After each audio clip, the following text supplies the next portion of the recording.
အမေဆရာသူကစာနေကဘာရေးထားလဲဆိုတော့ဟိုအတိတ်ကိုလည်းပြန်သွားခြင်းပေါ့နော်အတိတ်ကိုပြန်ရမှလည်းကြောက်တယ်ပေါ့နော်သူတို့ခံစားချက်ရှိတယ်ပေါ့နော်ကျွန်တော်ပေါင်းပေါ့နော်တော်ကောင်းပါလေဆရာသူကစာနေရဲ့ကြပြလေးတော်ကောင်းနေဗျအားလို့ကျွန်တော်တချင်းဖြစ်ပြန်ပြီးတော့ပြောင်းလာနေရှိရပေါ့နော်တေးရဆုံးလေးပါနောက်ပြမလဲချင်ပါဘူးအတရားတွေလည်းကင်ပါပြီအပြန်လာရင်လည်းညင်ပါပြီ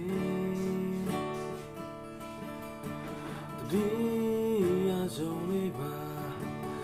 နောက်ပြမလဲချင်ပါဘူးအတရားတွေလည်းကင်ပါပြီအပြန်လာရင်လည်းညင်ပါပြီအတိတ်ကိုပြန်တော့ရမ်းကြောက်တယ်ဗျဘာလို့ဒါကျွန်တော်တို့ဘယ်လိုခံစားချက်ပဲသိရပါတော့လွမ်းတော့လွမ်းနေပြန်သွားခြင်း thank you ဆရာသူကစား